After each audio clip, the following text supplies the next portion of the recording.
This episode starts when Boxo reflects on the story Hulumi shared about Lami's past, and he's determined that when spring arrives and hunters become active again, he will be there to safeguard Lami's. A girl approaches Boxo and hides behind him to evade the guards who are coming her way. One of the guards purchases some stew, and his friend teases him for choosing the same dish every time. The guard insists it's his favorite. It's evident that the girl is interested in the guard, but is too shy to approach him. Boxo decides to help and changes his form, offering her a collection of ingredients to make a stew in hopes of catching the man's attention. The girl expresses her gratitude and delight, and it becomes apparent that they end up together. Spring arrives, and we find Lami's and Boxo have agreed to Calroy's offer. They plan to check on the crocodile fiends, one of the three major monsters in the area. Lami's recalls their victories over the Frog King and the giant two-headed snake, mentioning their goal to assess if the crocodile population has grown excessively. The following day, they prepare to depart, and it's revealed that Hulumi is also joining them, as per the director's orders. They set out, but as they're on the move,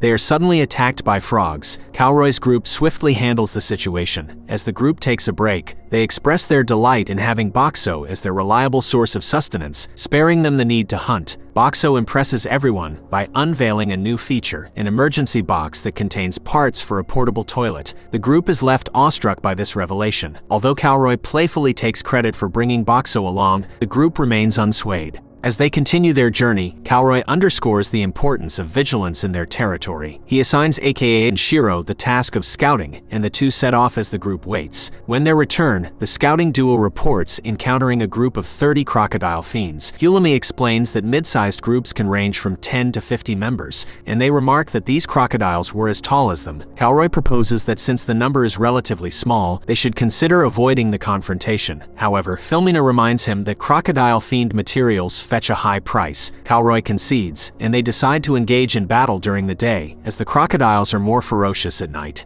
As the group settles down resting, Hulumi requests Boxo to protect Lami's on the battlefield, expressing her wish to contribute somehow. Suddenly, Boxo transforms into an ice machine, sparking an idea in Hulumi's mind. The following day, Boxo is seen dumping ice into the river, causing the crocodile fiends to emerge due to the cold. Calroy is pleased with the outcome, and he asks Felmina if she can employ fog magic to obstruct their view. Felmina admits that covering the entire area would be too challenging. The group contemplates their options, and Boxo transforms into another machine, producing dry ice that he then releases into the river. The resulting fog blankets the surroundings. Calroy expresses his satisfaction with bringing Boxo along, and Felmina playfully tells him that Boxo proves to be more useful than he is. Although Felmina's words momentarily bring Calroy's spirits down, the group still sets off to confront the crocodiles. Hulumi remains with Boxo. She shares with him the purpose of her mission from the director, to investigate the elusive monster boss that shows up rarely, and she mentions that if anyone manages to defeat it, there's a treasure awaiting them. Suddenly, a loud bang startles them. The Calroy group hurries back into view, with Lami's unconscious, and the menacing crocodile boss chasing after them. Calroy urged Hulumi to grasp his hand, but she staunchly refused to abandon Boxo. Employing his barrier, Boxo gently nudged her towards Calroy, who made a promise to Boxo that they would return for him. Assuming a larger form, Boxo aimed to seize the boss's attention. Despite boosting his durability and toughness, the boss forcefully whisked him away, resulting in a loss of 1,000 points. Swiftly shifting forms once again, Boxo employed a multitude of fried chicken lunches to divert the boss's focus, ensuring it wouldn't pursue the group. However, the boss promptly swallowed Boxo in one swallow. Boxo found himself ensnared within the creature's stomach, witnessing his points dwindling rapidly. Adapting, he transformed into a laundry dispenser and unleashed Tide Pods, inducing a stomachache for the boss. Recognizing this strategy wasn't enough to defeat the boss, Boxo morphed into a gas vending machine, filling the creature's stomach with gas. He then turns into the heating mode and creates a can into the microwave together with some paper, and then starts a fire and shoots it out of the barrier, and makes the crocodile boss to explode. We see that the only thing remaining there is Boxo. As a gold coin descended, he realized it was the treasure Hulumi had referred to, and he takes it. Suddenly the ground splits, and Boxo falls to the ground.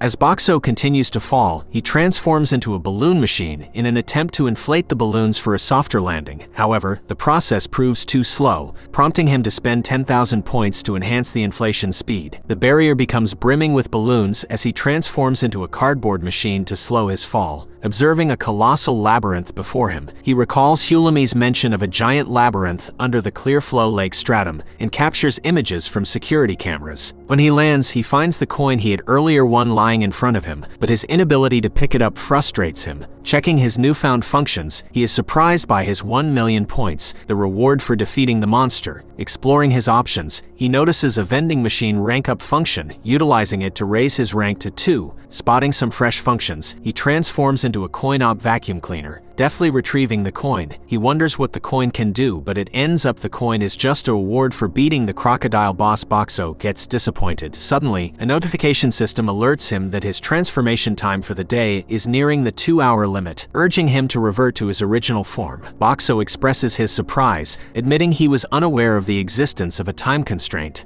Time passes by, and Boxo talks about how not a single person has come since then. But he is not worried since he added a new solar panel function to save his points and is happy. Boxo notices some bearcats running away from monsters, and he sees that one of them is injured. Boxo, to protect them, uses his stealth function and uses the barrier to push out some milk bottles to their faces, and they end up running away. Boxo thinks that the bearcats were adorable. The bearcats stop and are surprised the monsters are not chasing them anymore. Boxo becomes visible, and one of the bearcats sees him and wonders if he was there before when they passed. Boxo is so happy to be surrounded by bearcats. He speaks and they get scared and walk away from him. Boxo feels bad and changes his form and gives them some meatballs. Their leader mentions it could be a trap, but one of them can't resist and eats it and finds it delicious. Boxo figures out what they names when they called each other. The other bearcats are hungry too, and buys it will their silver coins. They ended up buying a lot of food, and Boxo learns that their expenses are high for some reason. They came to the stratum in hopes of getting rich quickly. McCann mentions they should leave, but Soko says they haven't found any treasure yet. The leader contradicts, stating they already found a treasure. Boxo thinks being called a treasure is okay, but he's nobody's property and already has lammies. They get startled when Boxo responds. They begin to wonder if he understands them, but he responds again with different words. They conclude he doesn't actually understand them, and Boxo hopes they will consider it further. The bearcats suggest that since they discovered Boxo, they should take him along. Attempting to lift Boxo, they find him too heavy. He considers transforming into a cardboard form, but worries that it might frighten them, so he adds wheels so they can move him.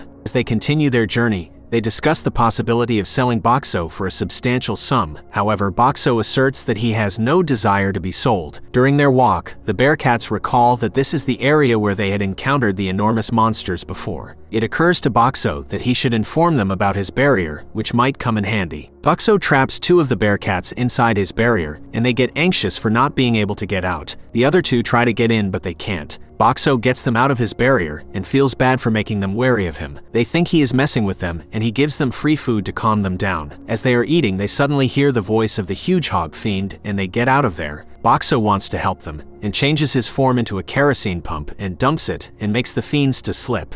The ground suddenly starts to shake, and we see a giant flame skeleton appearing. The bearcats wonder what he's doing there, and they run away with Boxo. The flame skeleton then eats the huge hog fiends and then goes away. McCann states that they didn't expect the flame boss to show up, and Short mentions that he heard that you can get a treasure if you manage to defeat it. When the night comes, we see the bearcats sleeping, and Boxo feels good seeing them sleeping happily. Boxo then hears a sound and wakes everyone up. We see some flame scrolls approaching. They mentions that they should deal with them quick because they can summon the flame skeleton. Boxo gives them some bottles of water and they spill it to them, and the leader finishes them off. Boxo is impressed by how quick they are. The following day, as they near the exit, they hear the sounds of a scuffle up ahead. Short volunteers to investigate and returns with news that the director bear is present. They head over to meet him, discussing a hunter who defeated numerous rock fiends using kicks and punches, and who is persistently calling for someone named Boxo. Realizing who it is, Boxo becomes aware, and as they draw closer, they witness Lammy's finishing off a monster. She breaks into tears upon spotting Boxo and rushes over to embrace him. Hulami and the others express their concern and relief for Boxo's safety, which makes him overjoyed to learn how much they worried about him. Shiro and Aiko imply that the situation was quite precarious,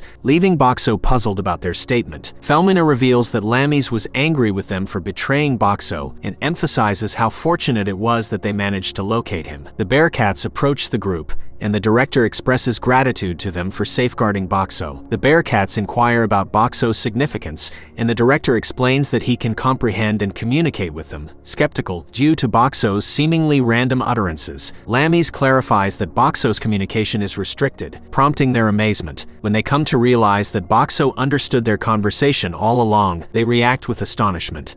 They finally find their way out of the labyrinth. The director tells Boxo that their plan had two parts, saving him and taking down the skeleton boss. Calroy explains that each member of their group has their own goal, and they're willing to go all out to achieve it. He then shares the legend of the labyrinth, claiming that whoever reaches its deepest level and meets certain conditions can make any wish come true. Lammies is curious about the conditions, so she asks. Calroy responds by saying it's the coin dropped by defeating the boss of a level. Boxo is surprised by the coin's importance. Calroy chimes in, mentioning that their group has 6 wishes in total, but they only have 3 coins currently. They share their journey, moving from place to place to defeat monsters. Informed by Hulumi about Boxo's human soul, Calroy proposes that returning to a human form could be possible. Lammies lights up at this idea, and they all agree to team up with the Calroy group. Boxo, however, is concerned about the prospect of being turned back into a human. The following day, as they prepare for their mission, the director presents them with a labyrinth map.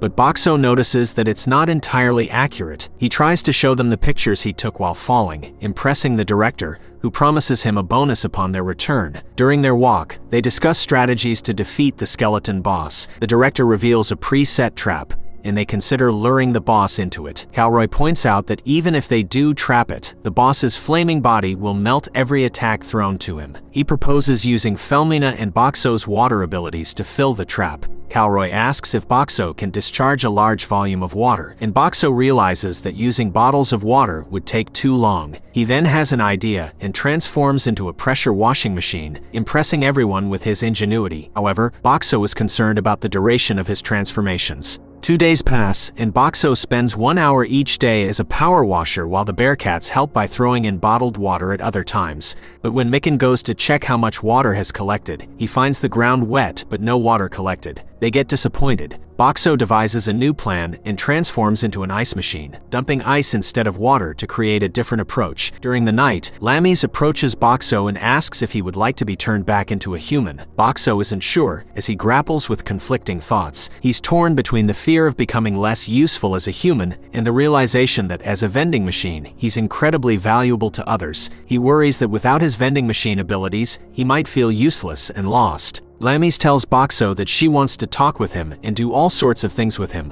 which gives him the courage to consider becoming a human. Several days pass, and a significant amount collects in the pit. Hulumi worries if the ice will be enough to counter the boss's flames. Just then, the flame skeleton appears, terrifying everyone. As it approaches, Mikan triggers the trap, causing the boss to fall. Surprisingly, the boss's fire is extinguished, and they wonder why. It's revealed that Boxo put dry ice in the pit, which lacks oxygen, preventing the flames from burning. They start throwing rocks, but it's not enough. Calroy suggests using something heavier, even looking at Boxo, but Lammies and Hulumi object. Calroy suggests fighting the boss down there, but Boxo warns against it due to the poisonous carbon dioxide from the dry ice. The skeleton boss starts climbing up, and Calroy contemplates fighting it. Boxo transforms into a magazine machine and gets slapped by Lammies, sending him flying. He changes into his heaviest form and smashes the skeleton boss, defeating it. Boxo collects its coin and uses his balloons and cardboard form to escape the pit. Everyone is impressed. Mikan closes the trap, and Boxo lands safely. Lammies scolds Boxo for his recklessness,